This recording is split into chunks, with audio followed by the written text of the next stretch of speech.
Chapter 19, The Egg Sack. The next morning, when the first light came into the sky and the sparrows stirred in the trees, when the cows rattled their chains and the rooster crowed and the early automobiles went whispering along the road, Wilbur awoke and looked for Charlotte. He saw her up overhead in a corner near the back of his pen. She seemed to have shrunk during the night. Next to her, attached to the ceiling, Wilbur saw a curious object. It was sort of a sack or cocoon. It was peach-colored and looked as though it were made of cotton candy. "Are you awake, Charlotte?" he said softly. "Yes," came the answer. "What is that nifty little thing? Did you make it?" "I did indeed," said Charlotte in a weak voice. "Is it a plaything?" "Plaything? I should say not. It's my egg sack, my magnum opus." "I don't know what a magnum opus is," said Wilbur. "That's Latin," explained Charlotte. "It means great work. This egg sack is my great work, the finest thing I have ever made." "What's inside it?" asked Wilbur. "Eggs?" 514 of them," she replied. 514? said Wilbur. "You're kidding." "No, I'm not. I counted them. I got started counting, so I kept on, just to keep my mind occupied." "It's a perfectly beautiful egg sack," said Wilbur, feeling as happy as though he had constructed it himself. "Yes, it is pretty," replied Charlotte, patting the sack with her two front legs. "Anyway, I can guarantee that it's strong. It's made out of the toughest material I have. It's also waterproof. The eggs are inside and will be warm and dry." "Charlotte," said Wilbur dreamily, "are you really going to have 514 children?" "If nothing happens, yes," she said. "Of course, they won't show up till next spring." Wilbur noticed that Charlotte's voice sounded sad. "What makes you so downhearted? I should think you'd be terribly happy about this." "Oh, don't pay attention to me," said Charlotte. "I just don't have much pep anymore. I guess I feel sad because I won't ever see my children." "What do you mean you won't see your children? Of course you will. We will all see them. It's going to be simply wonderful next spring in the barn cellar with 514 baby spiders running around all over the place. And the geese will have a new set of goslings, and the sheep will have their new lambs, and—" "Maybe," said Charlotte quietly. "However, I have a feeling I am not going to see the results of last night's efforts. I don't feel good at all. I think I'm languishing, to tell you the truth." Wilbur didn't understand the word languish, and he hated to bother Charlotte by asking her to explain, but he was so worried that he felt he had to ask. "What does languishing mean?" "It means I'm slowing up, feeling my age. I'm not young anymore, Wilbur. But I don't want you to worry about me. This is your big day today. Look at my web. Doesn't it show up well with the dew on it?" Charlotte's web never looked more beautiful than it looked this morning. Do you remember the word in the web today? Humble. Each strand held dozens of bright drops of early morning dew. The light from the east struck it and made it all plain and clear. It was a perfect piece of designing and building. In another hour or two, a steady stream of people would pass by, admiring it and reading it and looking at Wilbur and marveling at the miracle. As Wilbur was studying the web, a pair of whiskers and a sharp face appeared. Slowly, Templeton dragged himself across the pen and threw himself down in the corner. "I'm back," he said in a husky voice. "What a night!" The rat was swollen to twice his normal size. His stomach was as big around as a jelly jar. I'd say that Templeton had the best night at the fair.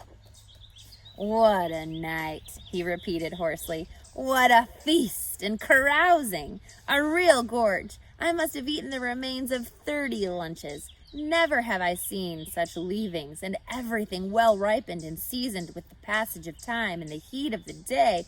Ah, It was rich, my friends, rich. You ought to be ashamed of yourself, said Charlotte in disgust. It would serve you right if you had an acute attack of indigestion. Don't worry about my stomach, snarled Templeton. It can handle anything. And by the way, I've got some bad news. As I came past that pig next door, the one that calls himself Uncle, I noticed a blue tag on the front of his pen. That means he has won first prize.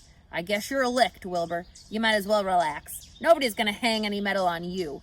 Furthermore, I wouldn't be surprised if Zuckerman changes his mind about you. Wait till he gets hankering for some fresh pork and smoked ham and crisp bacon. He'll take the knife to you, my boy.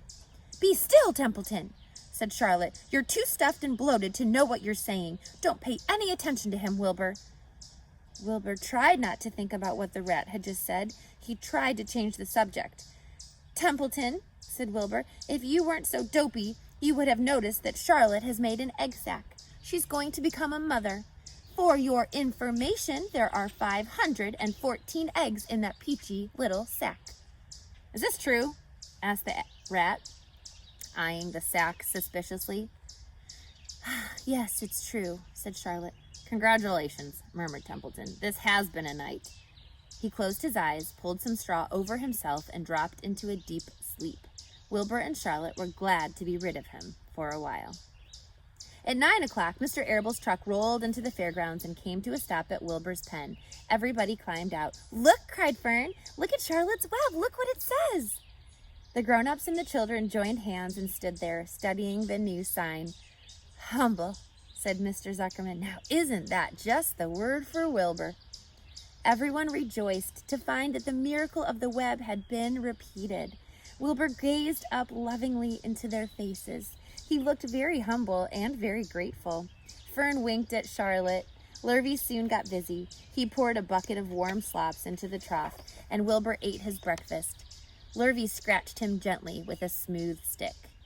Is Fern the only one who knows the truth behind the miracle? It's only Fern, isn't it, who knows that Charlotte is doing that for Wilbur to save his life.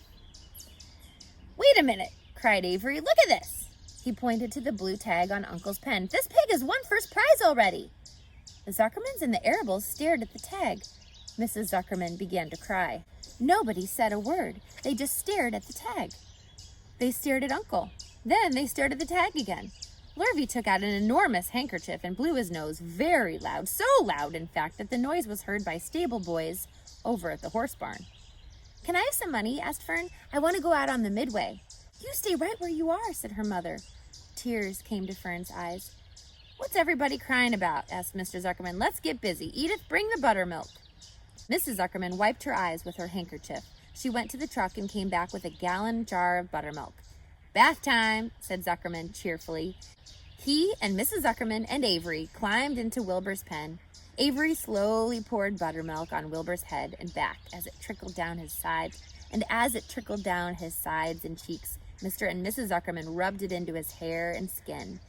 Passerby stopped to watch. Pretty soon, quite a crowd had gathered. Wilbur grew beautifully white and smooth. The morning sun shone through his pink ears.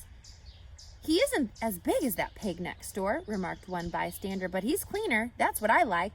So do I, said another man. He's humble, too, said a woman, reading the sign over the web.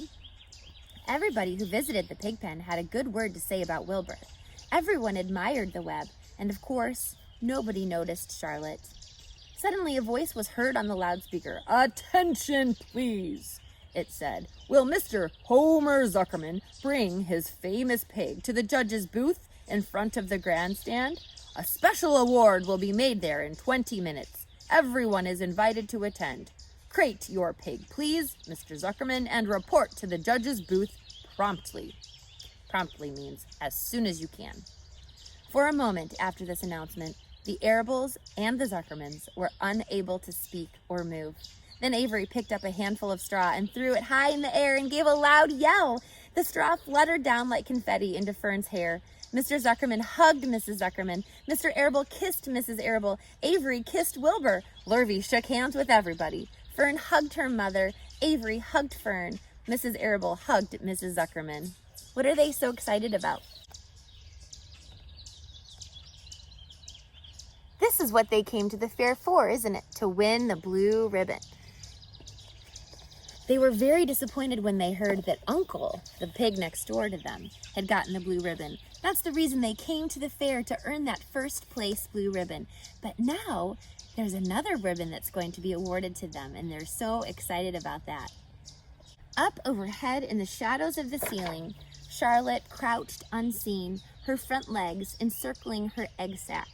Her heart was not beating as strongly as usual, and she felt weary and old, but she was sure at last that she had saved Wilbur's life, and she felt peaceful and contented. Now think about that. Her heart is not beating as strongly as usual. She's feeling old and weary. She told Templeton that that was the last words she would ever write. She told Wilbur that she wouldn't see her children. What does this all mean for Charlotte? Is Charlotte dying? Charlotte is dying. But notice, what is she thinking about right now? Is she thinking about her babies, or is she scared for herself? No, she feels peaceful and contented because she was sure that Wilbur's life was saved.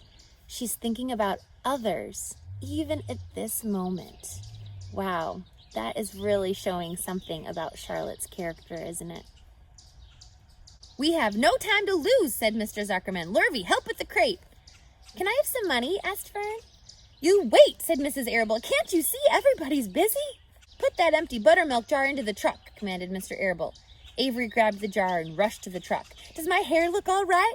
asked Mrs. Zuckerman. "Looks fine," snapped Mr. Zuckerman as he and Lurvy set the crate down in front of Wilbur. "You didn't even look at my hair," said Mrs. Zuckerman. "You're all right, Edith," said Mrs. Arable. "Just keep calm." Templeton, asleep in the straw, heard the commotion and woke. He didn't know exactly what was going on, but when he saw men shoving Wilbur into the crate, he made up his mind to go along. He watched his chance, and when no one was looking, he crept into the crate and buried himself in the straw at the bottom. "All ready, boys?" cried Mr. Zuckerman. "Let's go."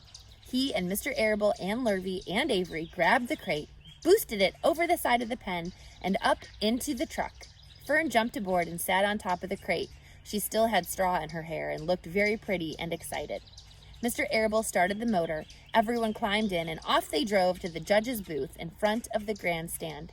As they passed the Ferris wheel, Fern gazed up at it and wished she were there in the topmost car with Henry Fussy at her side. All right, they're on their way to the judge's booth for a very special award. Meanwhile, Charlotte is not doing so well, is she?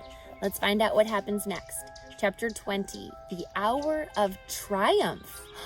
The Hour of Triumph. Triumph means something that's made to be celebrated. A triumph is a win,